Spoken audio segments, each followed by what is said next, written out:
Alright guys, so you look at the charge controller here. This is going to be our first step to get these batteries wired up. If you're looking at this terminal block we have right here, we have a positive and negative terminal. This is where it comes off and charges our battery. So we're going to come off these two terminals. We'll pop on through this pipe right here.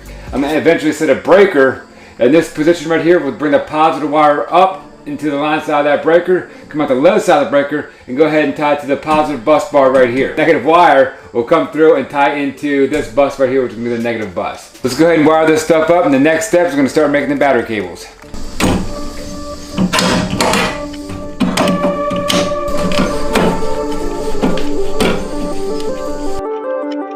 So we got a 100 amp breaker, and the reason for this is when the battery charger comes off, it goes into the line side of the breaker. Now the load side will come in and hit to our positive bus bar. So if we need to turn it off, the charger off, we're able to shut it off. Without it, there's no disconnect between to stop it from charging.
If you look at the battery positive terminal from the charge controller, you can see the red wire coming down through. It's our positive wire. It comes on through, comes on up, ties into the top side of this breaker right here. It's a 100 amp breaker. We turn it on, it feeds through and comes on, hits this positive bus bar right here. And we're actually going to have the positive wire that comes from the battery ties into here also, and that's how your batteries get charged.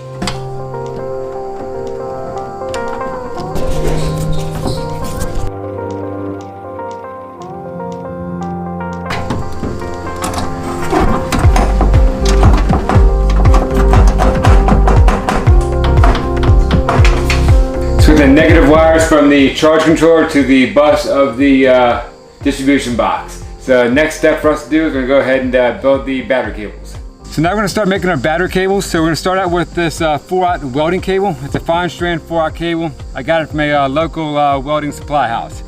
So we're going to strip the ends off. We're going to go ahead and put our high press lugs on here. We'll go ahead and slide those on and take our high press tool and crimp them down real quick, and let's get them started.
So we got our battery cables finished up, so now we're going to go ahead and start wiring these battery modules.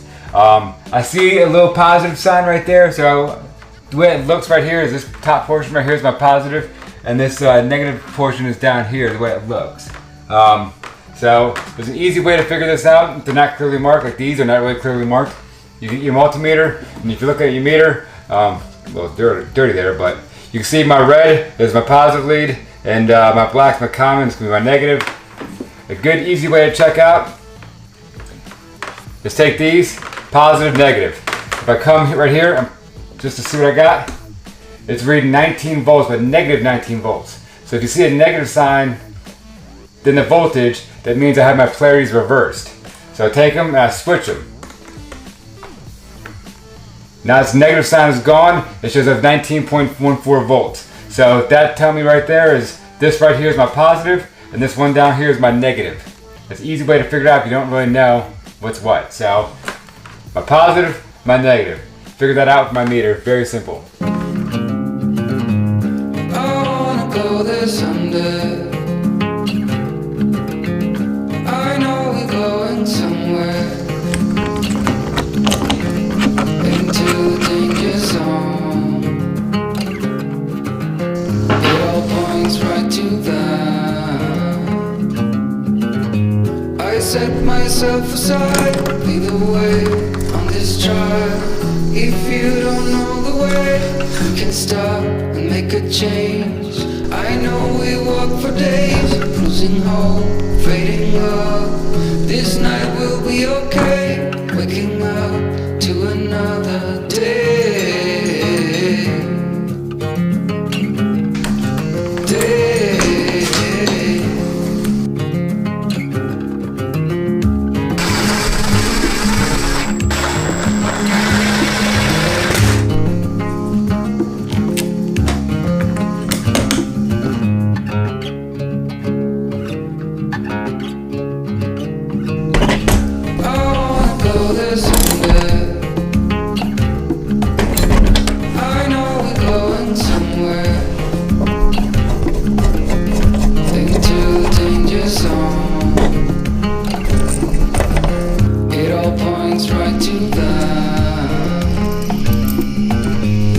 Set myself aside, lead the way on this trial.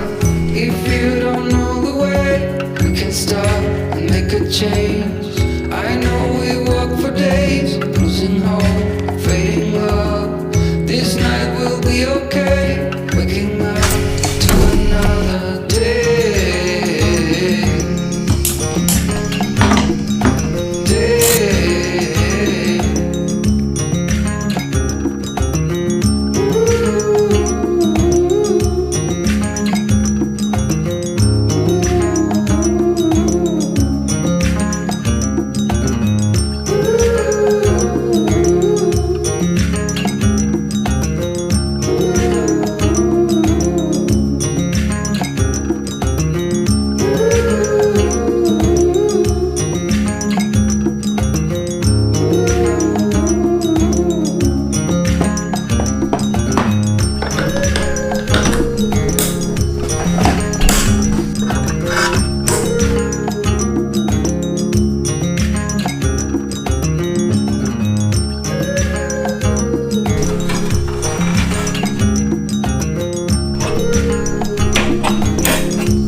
This is our battery monitoring system. Right now it's showing we have 38.36 volts.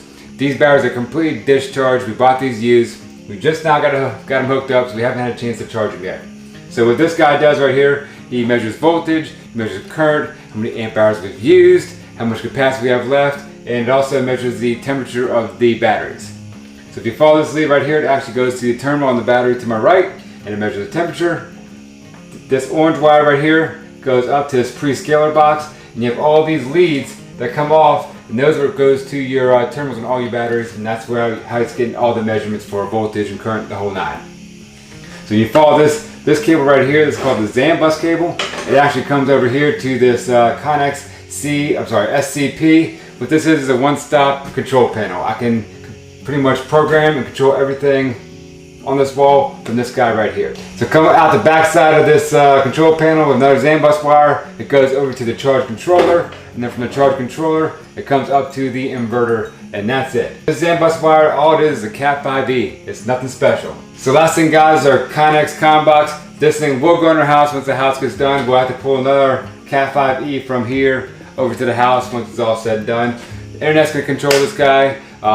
What this thing does, it allows us to monitor this entire system via the phone or the computer or whatever have you. We don't have internet right now, so once the house gets done, we get internet, this thing will be getting hooked up and we'll be running. So you guys will be completely disappointed if we're not turning the power on today. We're gonna wait till Saturday when I'm home. So when I do fire it up, we can monitor the system all day long. Yeah, we felt like it was better to have Josh here rather than 2 hours away at work in the event something did go wrong, although we don't anticipate that happening. Nope. So the next video, we're gonna go over startup, do a little bit of programming, and also do a big cost breakdown of the entire system. Yep. If you have any questions, leave them in the comments below. I'll try my best to answer them. Be forewarned, I am not an expert at solar at all. He's done a great job though, right guys? I tried. All right guys, so that's it. Thanks so much for watching and we'll see you next time. Yep, see ya.